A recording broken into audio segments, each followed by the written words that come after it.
Hey guys, what's up? It's me, LegoLee329 here, and today we have a brand new LEGO DC superhero set review for the Batman Rescue from Ras al Ghul. I got this off LEGO Shop at Home. It retails for about $30 US. It has 257 pieces. We'll jump straight into the minifigures here. First off is Desert Suit Batman. Every time there's a new Batman suit, people tend to lose their minds, and I can see why, because this minifigure looks fantastic. That torso printing is to die for. The detail is exquisite.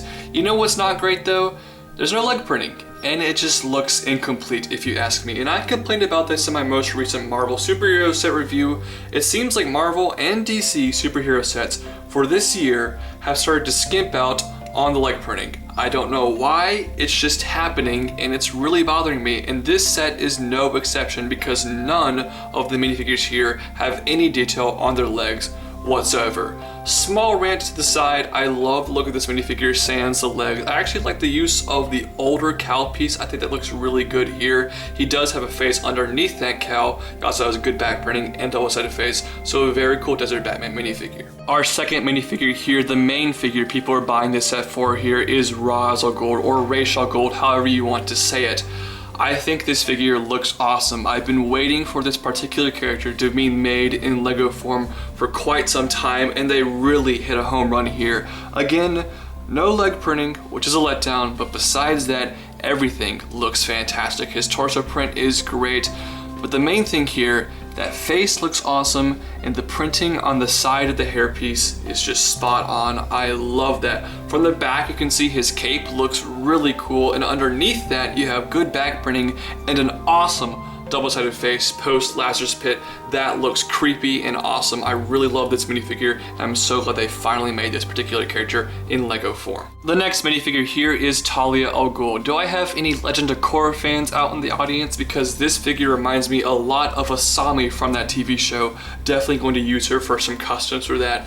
Beyond that though, the minifigure is kind of boring. I mean, she has a good looking kind of jumpsuit printing. I like that, but it's nothing to write home about, and she has a pretty generic female face, a very generic hairpiece. Her back printing is good, double-sided face is good. It's a good minifigure, it's just not great. Our final minifigure for this set here is Damian Wayne Robin. This kind of completes the family portrait here because Damian Wayne is the son of Bruce Wayne, aka Batman, that he has with Talia al Ghul, and of course Roz is Talia's father. So this entire set is like one big family portrait, which is kind of cool in a way. I really love the cape on this minifigure. It is short, it is wide, it has lots of little frills. It's a great cape piece. The torso printing solid, the head print is pretty generic Robin, and everything from the back is pretty good. So a good looking minifigure with a great cape piece. The first build of the set here is the Lazarus Pit, and I was really excited to get a LEGO Lazarus Pit. This is a pretty important thing in DC Comics lore,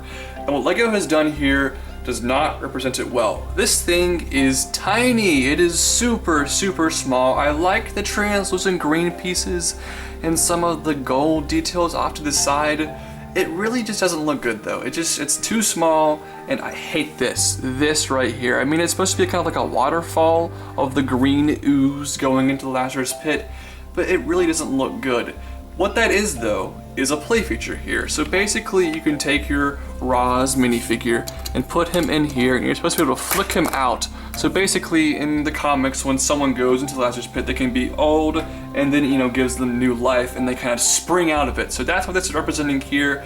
It works fine, but he tends to fall flat on his face like this, and I just hate that this little part here ruined the look of an already pretty crappy Lazarus Pit for a dumb play feature. Now when it comes to LEGO and DC superheroes, especially Batman, they keep making the same vehicles over and over and over again. We get tons of Batmobiles, we have a plethora of Bat wings, we have lots of Bat cycles, lots of Bat helicopters. We have never gotten a Bat Dune Buggy, and that is what this vehicle is here, so I really appreciate that. Also, this thing is great. for play. I mean great. It's extremely sturdy. So you can kind of just bounce this thing around. It has really big, thick tires, so it bounces around well. It rolls around. That's very cool. Some stud shooters on the front there, which work fantastically. And then you have the nice roll cage that you can open up like so and put your Desert Suit Batman minifigure inside, which is really nice to see. And you also have some clips for his katana and batarang on the back. So the play value here is superb. You know what's not great about this Bat Dune Buggy here? The design, which is, you know, kind of the most important thing in a Lego set. This thing, I would go so far to say it is poorly designed. Now, it doesn't look awful. Just looking at it right here, it looks fine. It doesn't look great, it doesn't look bad. But the design here is beyond boring. It's just bricks stacked on top of other bricks. This is 2016 Lego. Snot has taken over the world. Crazy angles or things have taken over the Lego design world. And this thing features none of that. It feels like a Lego set from 2004 or something. I hate the design of this thing. It's super clunky at the front right here. Nothing interesting. Lots of weird slopes that just don't line up. The stickers look fine, I guess. The roll cage looks decent. These parts back here just look absolutely awful. And the only snot on its entire vehicle makes the engines back here. You know what? Those engines look terrible. So the only interesting building technique right here looks terrible. So the design of this Bat Dune Buggy, unfortunately, is pretty bad. The final build for this set here is a little layer for Roz and Talia al Ghul, and I think this thing looks pretty good. That being said, it is a facade. 100% it is a facade. There's nothing from the back, but from the front, it looks fine. This area here feels a little bit incomplete in some ways, but you have some small clips for weapons on the side there, some torches up top here, and then these big, very big castle doors that can open like this, which is pretty cool. There's also an odd play feature up here. Basically, this is a little bit loosely attached, and what you're supposed to do simply is just take the Bat Dune Buggy and ram through it. It's very simple, almost like caveman-like in the way they did that play feature, but it works. It works out fine, and it makes for a cool little blasting in entrance scene right here.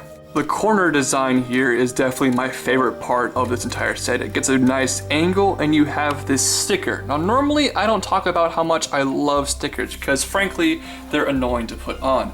However, this sticker is hilarious. It shows a very simple little like math problem of how the Lazarus Pit works. You have old Ras al Ghul here, and then you have the Lazarus Pit, and then he comes out all strong. That is really cool. And then up top here, you can see this. It says B plus T, so Bruce plus Talia with a heart around it. Those small little subtle details are awesome Easter eggs in this set. The majority of the pieces for this thing go over to this little area. You have a scorpion right here, you have those unique Harry Potter stair pieces right there, which look pretty cool, and there's actually a cool play feature. Basically, if you're walking up these stairs, you can hit this switch and an axe will fly down like so. It works very nice, that's effective. There's a small little area up here that you can pose a figure or two, and then you have the jail. The jail door can be opened like this, and you can shove your Robin minifigure inside here, like so.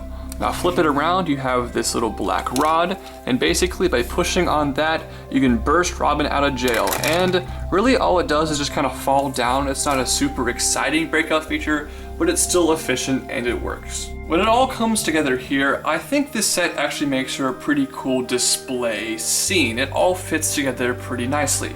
The minifigures in this set, besides Like a Like Burning, are awesome, and you get 4 for $30, which is really nice. And I think the value of this set here, it might not be 10 cents per piece, but it's close, and you get some good, nice sized builds. There's also a few things I appreciate about this set.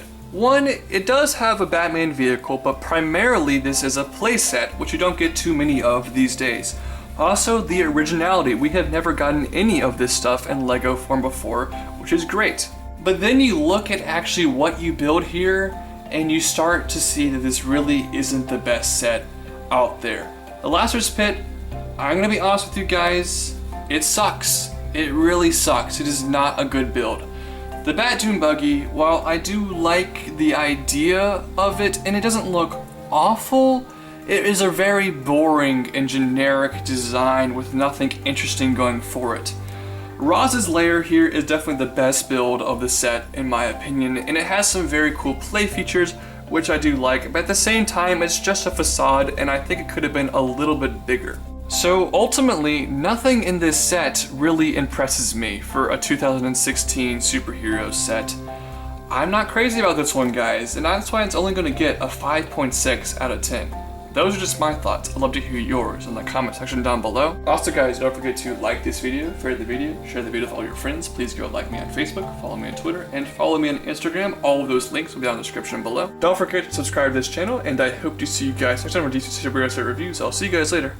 Bye.